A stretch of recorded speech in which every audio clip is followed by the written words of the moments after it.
If you're looking for things to do in Singapore, stay tuned for the rest of my travel guide.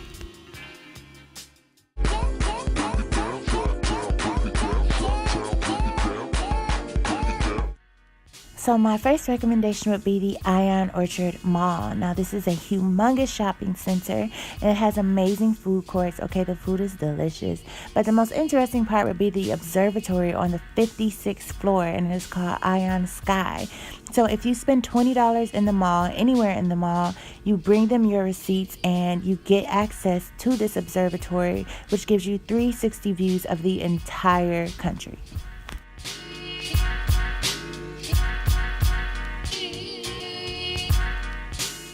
My next recommendation and personal favorite would be the Singapore Botanic Gardens. Now there's so much to see here, y'all, and it spans so far. So wear your walking shoes to make sure you're comfortable. But there are beautiful plants everywhere. There's even wildlife, okay? You'll see birds, lizards, frogs, you name it. And also make sure you prepare for the weather. It's super hot and humid, so I've only been here for like 10 minutes and I already feel like my skin is melting off of my body. I take precaution to bring my own fan, and like in my bag I have deodorant and baby wipes and water. So now when it's time for you to go get something to eat, you need to make sure you go to a hawker center. These are basically humongous food courts. They can be 3, 4, or 5 stories tall sometimes, and they'll have the best foods at the best prices. They also, some of them, have souvenirs. My next recommendation would be Haji Lane, and it's basically a shopping district. I really enjoyed the streets next to Haji Lane the most. They're very colorful, lots of souvenir shops, and more affordable than Haji Lane itself.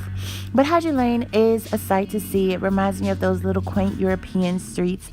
Lots of colors, lots of shops, a bit more overpriced. The most popular attraction would be Selfie Coffee, where you can literally get a picture of yourself printed on your coffee. Little India is an amazing place to go for some authentic Indian culture.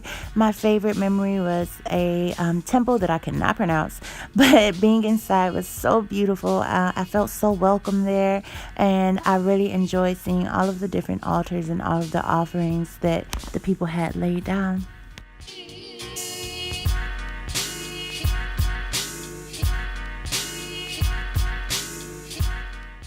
Make sure though, if you visit, that you are dressed appropriately.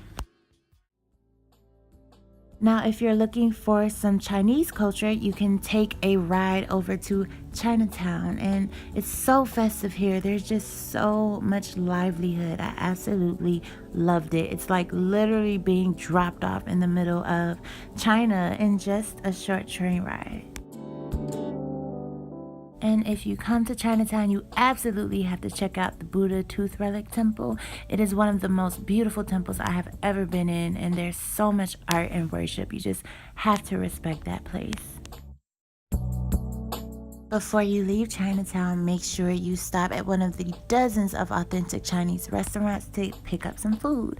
I personally don't have any recommendations. I don't like Chinese food, but the fruit was amazing.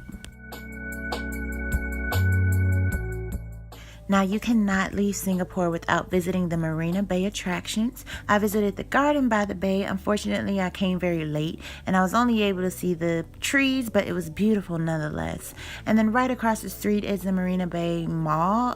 Very high-end shops, but it's still a sight to see. And there's also a casino that is free for foreigners, where you can go in, get your air conditioning, get your drinks, and get your gamble on.